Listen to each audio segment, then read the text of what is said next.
बिस्मिल्लाहिर्रहमानिर्रहीम। तमाम देखने वाले स्टूडेंट्स को प्रोफेसर इकबाल हैदर भट्टी का सलाम। माय डियर स्टूडेंट, हम कैलकुलस एंड एनालिटिक ज्योमेट्री और बाय डॉक्टर एस.एम. यूसुफ का चैप्टर नंबर 1 उसका आगाज़ कर चुके हैं। पिछले लेक्चर के अंदर मैंने आपको रियल नंबर्स के बारे में बताया और कुछ इम्पोर्टेंट डेफिनेशन मैंने पिछले लेक्चर के अंदर आपके साथ डिस्कस की।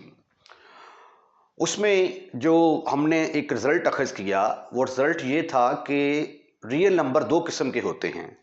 There are two types of real numbers.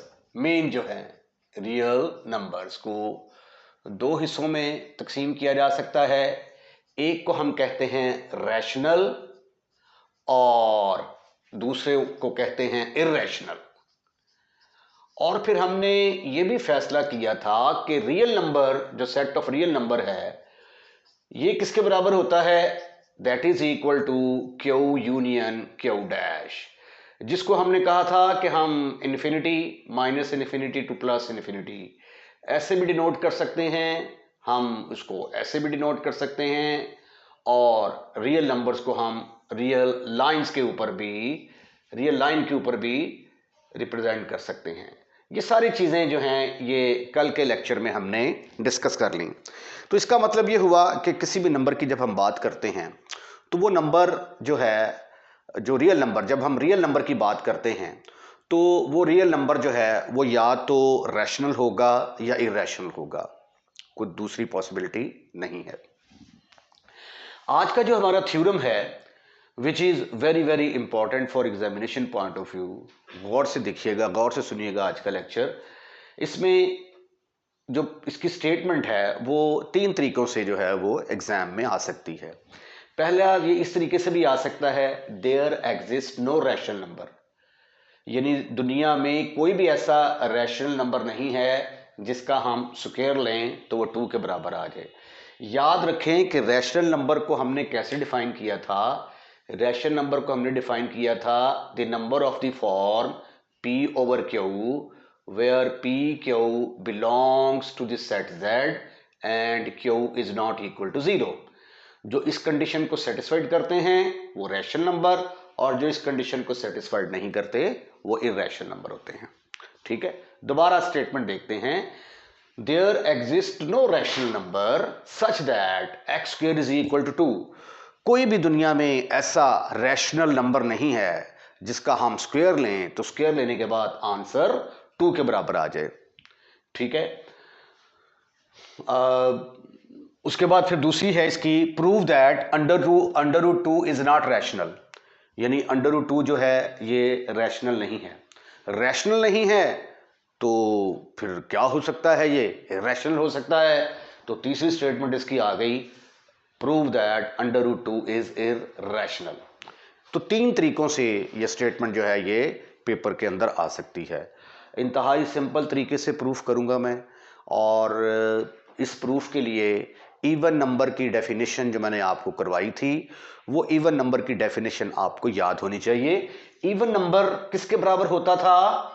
Even number को हमने डिफाइन किया था the number of the form 2n where n belongs to set z are called even numbers। ठीक है, तो ये डेफिनेशन जो है आज के प्रूफ के अंदर इस्तेमाल होने जा रही है। आइए आज का जो लेक्चर है उसका आगाज करते हैं। हम सपोज कर लेते हैं कि लेट इफ पॉसिबल अगर मुमकिन हो, let under root 2 is rational. Mathematics में एक तरीकाकार यह भी होता है कि अब देखें ना, अगर मैं साबित कर दूं कि ये रैशनल नहीं है तो अंडरस्टूड है फिर ये क्या होगा? इरैशनल होगा। कंट्राडिक्शन से भी जो है ना ये हम प्रूफ कर सकते हैं। ठीक है, मसलन सपोज किया हमने साबित करना चाहते हैं कि भाई कोई मेल है, ठीक है, तो हम ये साबित कर देंगे कि वो मेल नहीं है। हम साबित करना चाहते हैं कि वो मेल है, हम साबित कर देंगे कि वो फीमेल नहीं है। ठीक है, तो यानी आप इसका जो है ना ये कंट्राडिक्शन जो है ना उलट तरीके से भी जो है ना वो मैथमेटिक्स के अंदर ये हमें सहूलत मौजूद है। तो आज हमने साबित करना है कि √2 इज इरेशनल। तो मैंने उल्टा सपोज कर दिया है कि √2 इज रैशनल। अच्छा, अब रैशनल है तो जो है ये इसकी शक्ल किस तरह की होगी? Therefore √2 will be of the form, अगर तो ये रैशनल है तो रैशनल नंबर की शक्ल कैसी होती है? रैशनल नंबर की शक्ल ऐसी होगी by definition P/Q, where P और Q का ताल्लुक किसके साथ है? ये दोनों सेट ऑफ इंटीजर्स में बिलोंग करते हैं, ये दोनों इंटीजर्स हैं और Q 0 के बराबर नहीं है, क्योंकि डिनोमिनेटर में अगर 0 आ जाए तो इसका मतलब ये होता है कि ये अनडिफाइंड है, ठीक है। एंड PQ, यहां पे हमने फर्ज कर लिया कि PQ have no common factor. ये बड़ा इंपॉर्टेंट बात मैं कर रहा हूं, हैव नो कॉमन फैक्टर। इससे मुराद क्या है? ये देखें, जब आप रैशनल नंबर लिखते हैं, ये देखें ये 1/2 है, ये 2/3 है, इनके अंदर कोई भी एलिमेंट जो है ये कॉमन नहीं है। लेकिन जब मैं लिखता हूं 14/16 तो इनके अंदर कॉमन फैक्टर 2 आ गया है। ये देखें 2 × 7, 2 × 8, तो 2 से कट जाएगा, 7/8 आ जाएगा। तो ये जो हमने रैशनल नंबर सपोज किया है ये इस तरह का कोई रैशनल नंबर है, ठीक है, इस तरह का रैशनल नंबर नहीं है। हालांकि ये दोनों आपस में बराबर हैं, लेकिन इसको हमने सिंप्लीफाई करके ये फॉर्म लेके आए हैं। तो ये जो हमारा रैशनल नंबर है ये एक्चुअली इस तरह का है कि इसके अंदर कोई कॉमन फैक्टर मौजूद नहीं है। जो कॉमन फैक्टर है वो हमने काट छांट के तो इसको लिखा है, ठीक है। इसका नाम हम सपोज कर लेते हैं कि ये नंबर 1 है। अब फ्रॉम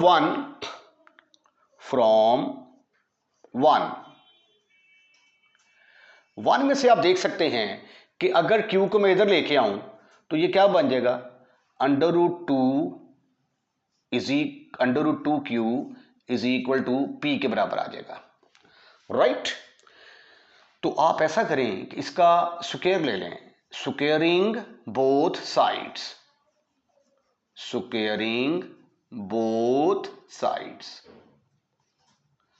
दोनों तरफ का जब हम स्क्वायर लेंगे तो ये √2 का स्क्वायर लेंगे तो ये 2 आ जाएगा, 2 × Q² is equal to P²। इसको थोड़ा सा जरा तो भी पटका मारें, इसको पहले लिख दें, इसको बाद में लिखते हैं। तो भी पटका कहते हैं सिद्धि दिखा के पुट्ठी को मार, ठीक है जी। ये देखिए जी, P² किसके बराबर आ गया? P² बराबर आ गया 2Q²। अब यहां पे एक बड़ा इंटरेस्टिंग बात जो है ये मैं आपसे करने वाला हूं, वो ये है कि देखिए Q क्या है? Q Z के अंदर बिलोंग करता है। तो किसी भी इंटीजर को, और Q Z में बिलोंग करता है तो किसी भी इंटीजर का स्क्वायर हमेशा इंटीजर होता है। मसलन 2 है ना, इसका स्क्वायर लेंगे तो वो भी एक इंटीजर आएगा, -3 का स्क्वायर लेंगे वो भी क्या आएगा? एक इंटीजर आएगा। Square of an integer is always an integer. ये square of an integer is always integer.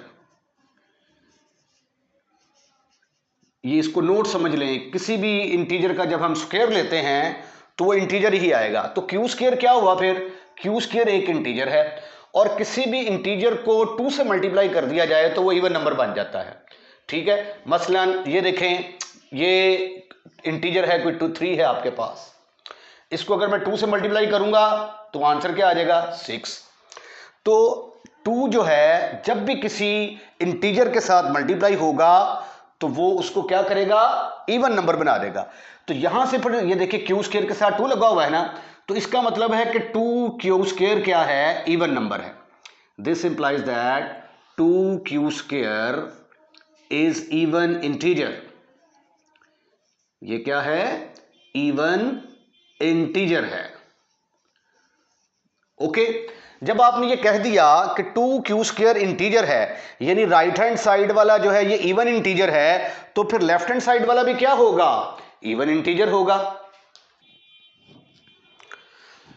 लो जी, अगर 2q² जो है ये इवन है, ठीक है, तो फिर अगर राइट हैंड साइड वाला इंटीजर इवन है तो लेफ्ट हैंड साइड वाला भी इवन होगा।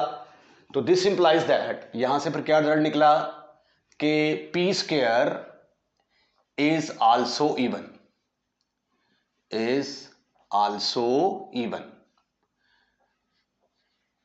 अब यहां से फिर एक बड़ा इंटरेस्टिंग किस्म का रिजल्ट निकलता है कि इवन इंटीजर का जब स्क्वायर लेंगे तो वो हमेशा इवन ही आएगा। Note, square of even integer is always even integer. मसलन 2 का स्क्वायर लेंगे, ये इवन है, 2 का स्क्वायर लिया तो किसके बराबर आ गया? 4, इवन है तो इधर भी इवन आया। 4 का स्क्वायर लेंगे 16, ये भी इवन आएगा। 6 का स्क्वायर लेंगे 6 का स्क्वायर 36, ये भी इवन आएगा। तो इवन स्क्वायर, इवन जो नंबर, इवन जो हमारे पास इंटीजर होता है, इवन इंटीजर का स्क्वायर भी इवन ही होगा। तो चूंकि p² इवन है तो इसका मतलब यह हुआ कि p भी फिर क्या होगा? इवन होगा। तो इंप्लाइज दैट, यहां से रिजल्ट निकला, this implies that p is also even, p is also even. ये रीजन लिख दूं यहां पे मैं, because square of even integer, square of even integer is always even, is always even। तो इसलिए p जो है ये इवन हो गया। अब p इवन है तो बाय डेफिनेशन p की शक्ल किसके बराबर होगी? Because p is even, therefore it will be of the form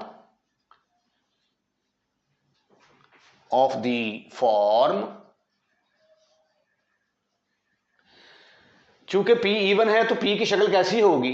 p की शक्ल ऐसी होगी, p is equal to 2m। ठीक है, इसका नाम हमने फर्ज किया कि ये नंबर 1 था, इसका नाम नंबर 2 रख लें हम। ठीक है, वेयर m क्या है? Where m belongs to set z, m क्या होगा? एक इंटीजर होगा। अब ये जो p की वैल्यू आई है, p की वैल्यू का नाम, क्योंकि ये इवन है तो इसकी शक्ल ऐसी होगी, इसका नाम हम रख देते हैं नंबर 3। अब इसको उठाकर आप इक्वेशन नंबर 2 के अंदर पुट करें, पुट इन 2 के अंदर पुट करेंगे तो p², ये क्या है? p², यहां पर देखिए p² is equal to q² है ना, तो p की जगह पे क्या आएगा? 2m। p की जगह पे क्या आएगा? 2m। 2m का square is equal to 2q²। Right, right. जब इसका स्क्वायर लेंगे तो ये आ जाएगा 4m² is equal to 2q²। ये 2 4 से कट गया तो q² को मैं इधर लिख दूं और 2m² को इधर लिख दूं। ठीक है, अब ये देखें m जो है ये क्या था? एक इंटीजर था, तो इसका स्क्वायर लेंगे वो भी क्या आएगा? इंटीजर आएगा। उसको 2 से मल्टीप्लाई करेंगे तो ये क्या बनेगा? इवन। इंप्लाइज दैट, यहां से फिर क्या निकला? Where m belongs to set z, ऊपर जिक्र कर दिया है, This shows that 2m square, this shows 2m square is even. यानी अगर 2m स्क्वायर इवन है तो फिर अगेन अगर राइट हैंड साइड इवन है तो लेफ्ट हैंड साइड भी इवन होगी। यहां से पर रिजल्ट निकला q square is also even. भाई अगर ये जो है अगर कोई स्क्वायर किसी इंटीजर का स्क्वायर इवन है तो वो इंटीजर भी इवन होगा, because square of even integer is even. तो अगर q स्क्वायर इवन है तो फिर q भी इवन होगा, q इज इवन। अब q इवन है तो q की शक्ल किसके बराबर होगी? This implies that q will be of the form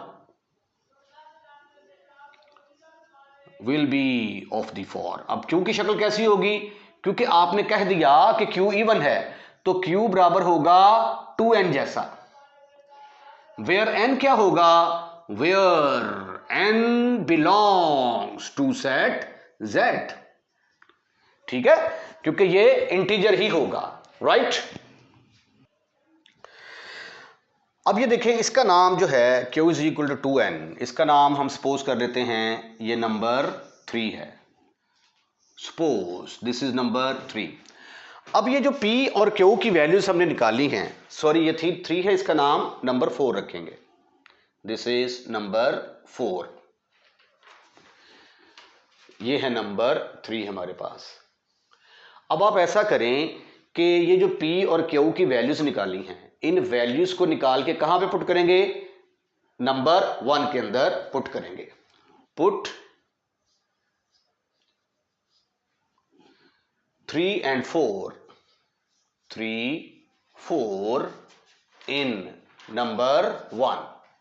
this is your number 4। यहां से देखें जरा, बड़ा इंटरेस्टिंग किस्म का रिजल्ट आने वाला है। Under root 2 is equal to p over q। ठीक है, अब p की वैल्यू निकाली आपने, 2m निकाली, 2m ओवर q की वैल्यू क्या निकाली? 2m निकाली। तो हमने तो कहा था कि where p and q have no common factor, यहां पे p और q में कॉमन फैक्टर क्या आ रहा है? 2 आ रहा है। ठीक है, तो ये उस चीज की क्या आ गई? कंट्राडिक्शन आ गई। और ये कंट्राडिक्शन आ गई, तो ये कंट्राडिक्शन क्यों आई है? क्योंकि हमने कहा था कि ये रैशनल नंबर है। अगर हम अंडर रूट 2 को रैशनल नंबर सपोज करते हैं तो कंट्राडिक्शन जवाब उलट आ जाता है। ठीक है, तो इसका मतलब ये हुआ कि अंडर रूट 2 को हम रैशनल नंबर नहीं ले सकते। अगर हम उसको रैशनल नंबर नहीं लेंगे तो अंडरस्टूड है फिर ये क्या होगा? इरैशनल होगा, क्योंकि हर नंबर जो है वो क्या होता है, या तो वो रैशनल होता है या वो इरैशनल होता है। तो this shows that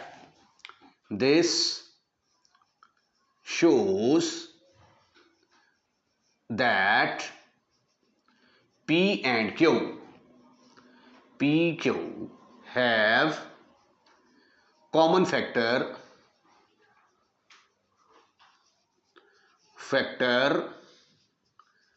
2, which is the contradiction of which is the contradiction